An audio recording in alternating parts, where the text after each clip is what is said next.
Segalanya ini milik Allah. Mereka tahu bahwa segala sesuatu milik Allah dan semuanya itu tunduk kepada Allah. Loh, kok bisa-bisanya mereka punya pikiran Allah itu punya anak ya? Ya, ini di Al-Quran disebutkan Uzair ibnullah, Al-Masih ibnullah. Yang Uzair itu katanya orang Yahudi, yang Al-Masih katanya orang Nasrani. Jadi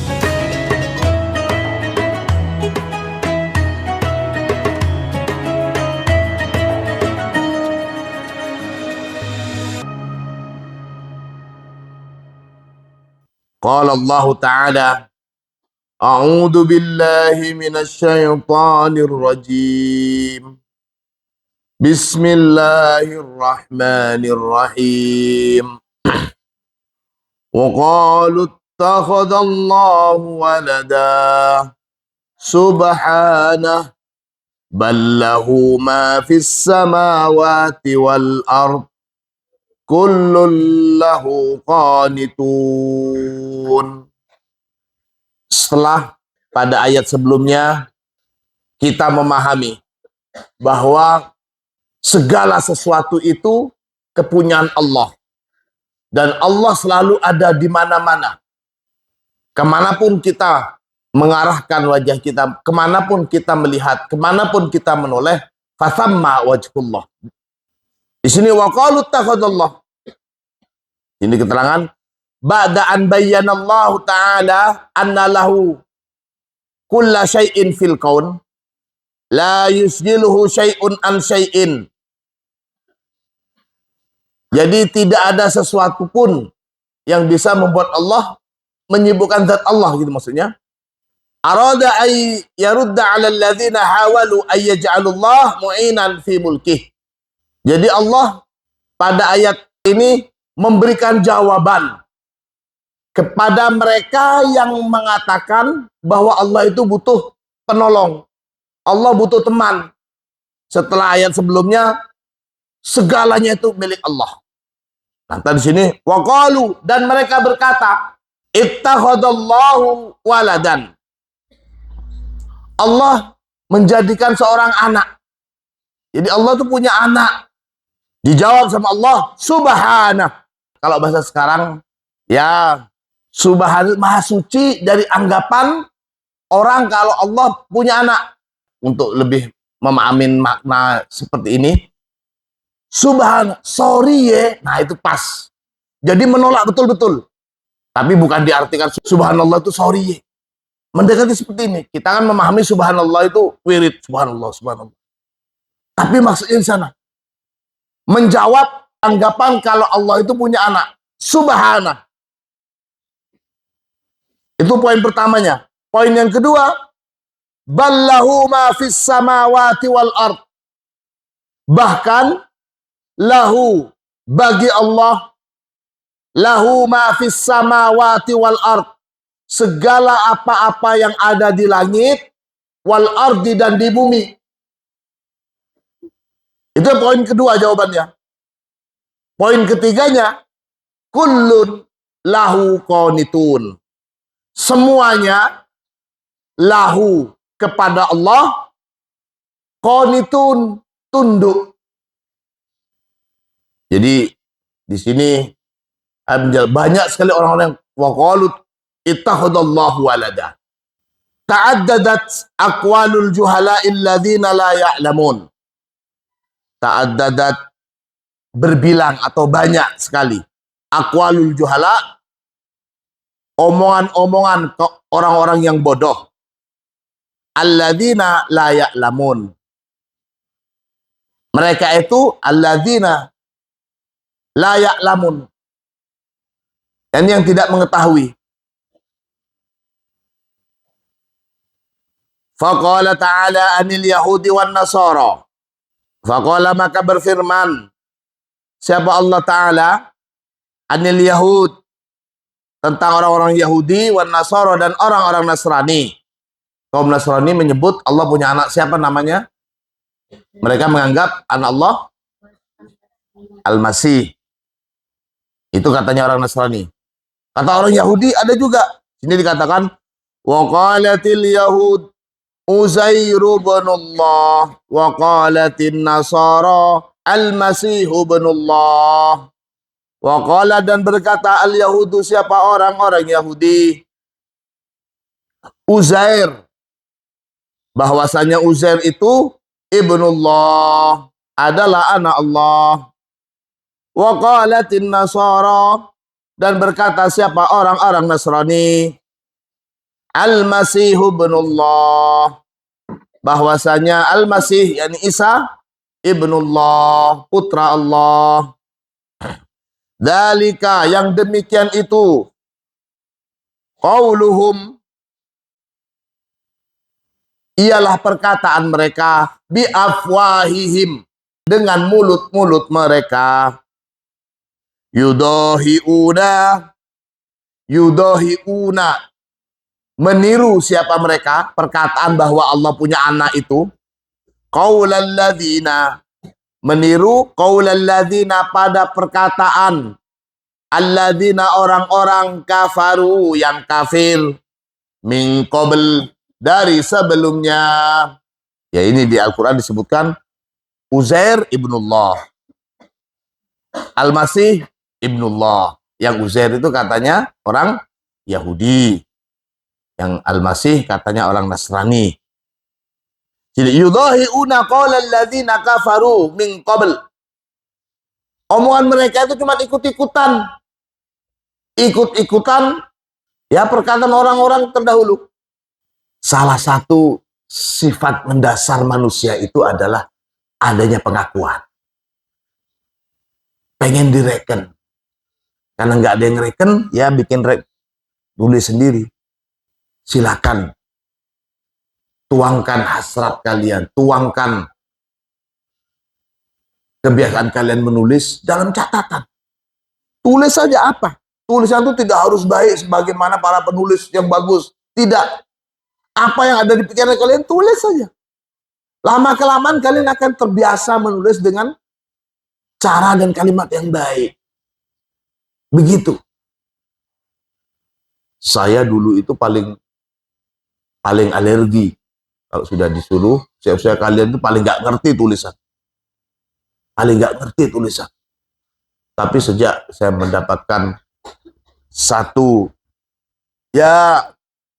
keyakinan, belajarlah menulis sejelek mungkin, bukan sebaik mungkin, sejelek mungkin. Kalau umpamanya patokannya sebaik mungkin, mau menulis terasa jelek sedikit, hanya dicoret, hanya dirobek, nggak usah, langsung aja jalanin terus. Nanti akan datang sendiri. Apa namanya? Insting kebahasaan kita itu jalan nanti. Semua orang punya insting kebahasaan. Kita ini adalah makhluk yang memang mempunyai kelebihan akal yang bisa digunakan untuk komunikasi. Ini bedanya kita dengan binatang. Kita ini adalah binatang yang diberikan anugerah bisa berakal untuk bertutur kata dan berkomunikasi. Al-insan hayawanun natik. Kakak tua itu pasti Assalamualaikum, Assalamualaikum sekarang. Jadi kalau belum didulang terus Assalamualaikum, itu mungkin insting. Tapi mungkin dia tidak tahu apa yang dibicarakan. Nah, kalau kita kan tahu apa yang kita bicarain. Itu insting kebahasaan. Guru kakak tua nggak punya. Dia al-babgha laisa lahu aqlun wala yantik. Al-babgha yatasawwat. Burung kakak tua itu nggak punya akal. Burung kakak tua itu tidak bisa berbicara, dia hanya bisa berbunyi. Beda antara berbicara dengan berbunyi. Kalian biasakan berbicara, jangan suka berbunyi. Berbunyi tanpa arti itu sudah bukan kelas kalian sebagai manusia. Apalagi ini kalian tanpa arti saja itu sudah tidak sesuai dengan kodrat kalian sebagai manusia. Berbicara tanpa arti itu levelnya binatang. Bukan level kalian sebagai manusia. Apalagi berbicara yang nyakitin orang. Itu sudah bukan level binatang lagi. Yang pertama kali bicara, kemudian nyelekit, nyakitin orang. Siapa itu?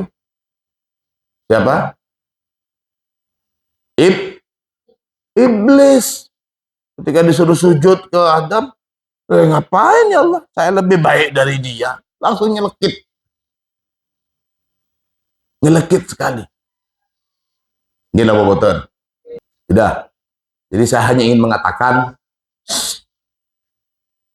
untuk menyetop kalian jangan nulis-nulis, tentu nggak baik. Bisa jadi itu menjadi bakat kalian. Saya khawatir, sebenarnya kalian punya bakat menjadi calon penulis-penulis handal kelak, tapi karena saya melarang jangan tulis-tulis, akhirnya bakat kalian terpendam dan menyayangkan. Hanya nanti ketika sudah besar kalian, saya dulu sudah punya bakat nulis tapi dilarang oleh Julfan. Saya nanti yang teringat sampai kalian dewasa. Saya hanya ingin mengatakan, segala sesuatu ada tempatnya. Jangankan menulis, berbicara pun lihat tempatnya. Berbicara ada tempatnya. Jangan berbicara tentang keutamaan berzikir ketika kalian sedang bertetangga dengan temannya sedang BAB. Gimana tadi ayat berapa itu? Yang mana itu? Itu. Jangan, nggak sopan itu. Kalau kalian sedang BAB bisa saling berbicara ya? Nggak bisa. Dengan sebelah nggak ketahuan bisa apa gitu, nggak ada. Bagus. Saya tidak ingin mengatakan bahwa yang nulis-nulis tembok itu orang-orang anak-anak kurang ajar. Enggak. Saya ingin mengatakan kalian adalah orang-orang kreatif, tapi masih belum menempatkan posisi kreatif kalian di mana. Ye? Nak ye? Paham nak ye? Bakat kalian terusin, kembangin. Tapi lihat, kasihan. Dan kalian berkaca diri sendiri. Saya nulis-nulis tembok. Kalau umpamanya baju saya ada yang nyoret-nyoret, saya pasti nggak terima. Lebih baik kalian jujur, yang suka nulis-nulis daripada nulis tembok. Bilang, kalau ketemu Gus, saya suka nulis tapi jatah buku dari ibu saya nggak ada.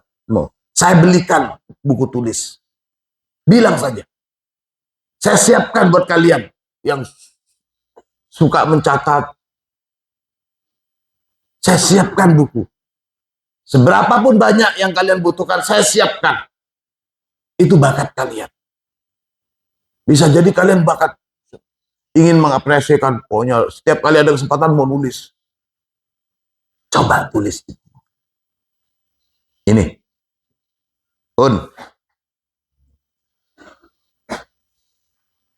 وقالت اليهود عزير بن الله وقالت النصارى المسيح بن الله ذلك قولهم بأفواههم يضاهئون قول الذين كفروا من قبل قاتلهم الله.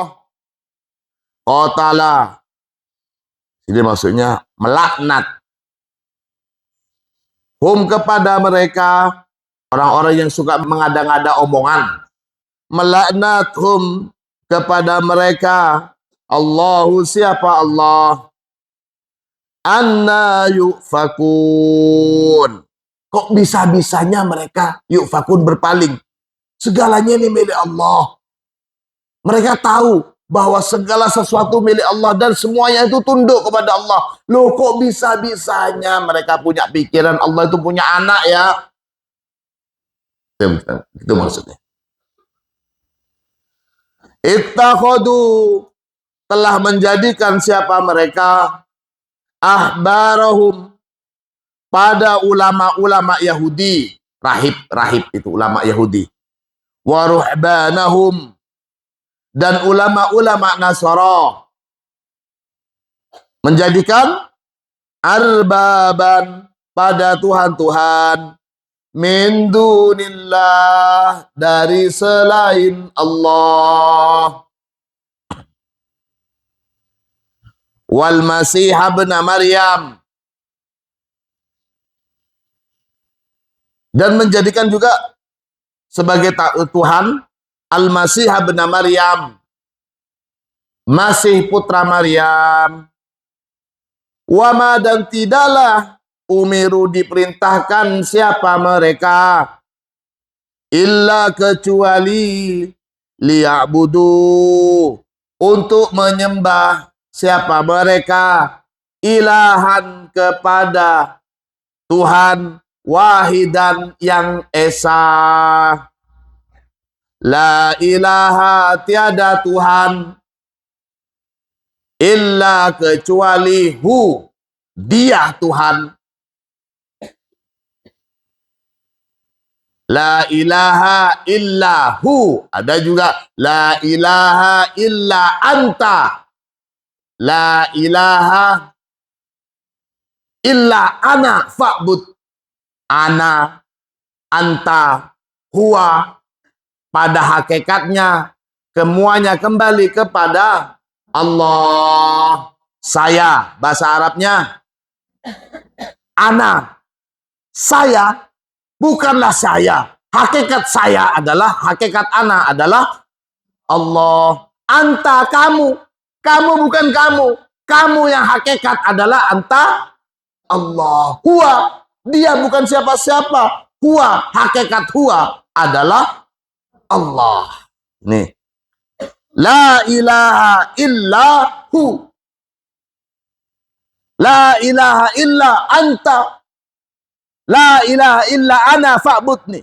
La ilaha illahu subhanah. Maha suci Allah amma dari apa-apa yusyrikuna, yang menyekutukan siapa mereka.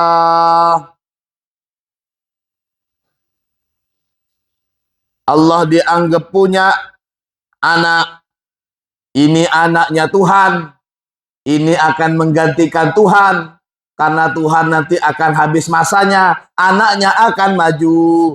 Penyerupaan anak, menyekutukan Tuhan dengan punya anak. Ini. Wa qala al-musyrikuna anna Allah Ta'ala ittakhadha malaikatan inathan lahu. Kalau yang di atas itu, Allah menyatakan bagaimana orang-orang Yahudi dan orang-orang Nasrani bilang kalau Allah itu punya anak. Nah, di sini ada juga perkataan orang-orang kafir, orang-orang musyrik. Annallaha Ta'ala, bahwasanya Allah Ta'ala ittakhadha, telah menjadikan siapa Allah, malaikatan, pada para malaikat. Gimana? Inasan, sebagai berjenis kelamin wanita. Jadi malaikat itu dianggap wanita. Inasan lahu. Wajalu, ini dalam Al-Quran. Wajalu lahu min ibadihi juz'a. Wajalu, dan menjadikan siapa mereka lahu bagi Allah. Min ibadihi, dari hamba-hamba Allah. Juz'an, sebagai bagian dari Allah. Innal insana, sesungguhnya manusia, lakafurun mubin, mengingkari nikmat-nikmat yang sudah nyata. Mubin maksudnya. Jadi mengingkari yang nyata-nyata. Maksudnya apa ya? Nikmat. Amittakhadha mimma yakhluqu banati wa asfakum bil banin. Amittakhadha, atau ittakhadha, menjadikan, mimma, dari barang, yakhluqu, yang menciptakan, banatin pada anak-anak wanita, wa asfakum, wa asfa, dan menyifati atau memberikan sifat kum pada kalian bil banina, dengan anak laki-laki. Wa idza busyira ahaduhum bima daraba lirrahmani mathala, wa idza, dan ketika busyira, diberikan kabar gembira atau mendapat kabar gembira, ahaduhum, siapa salah satu dari mereka, bima, dengan apa-apa, daraba lirrahmani mathala, doroba masalan itu maksudnya, yang mencontohkan untuk Allah, yakni Ar-Rahman. Dolla, menjadi wajhuhu, wajahnya, muswadda, menghitam, wahwa, dan adapun orang itu kadim, sedih atau marah. Awaman yunasya'u fil hilyati wa huwa fil khisami ghairu mubin. Atau orang-orang yunasya'u, yang dibesarkan, yang ditumbuh kembangkan, yang besar siapa orang-orang itu, fil hilyati, dalam perhiasan, jadi dalam kemewahan, dalam termasuk golongan VIP. Dia keluarga yang sultan, nah itu. Wih, keluarga sultan itu, sultan, keluarga sultan. Sekarang viral gitu itu.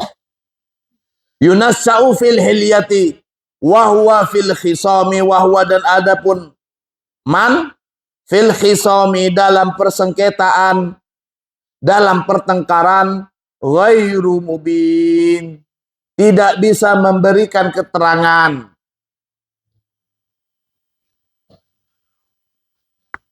Waja'alul malaikata alladzina hum, waja'alu, dan menjadikan siapa mereka, al malaikata, pada para malaikat,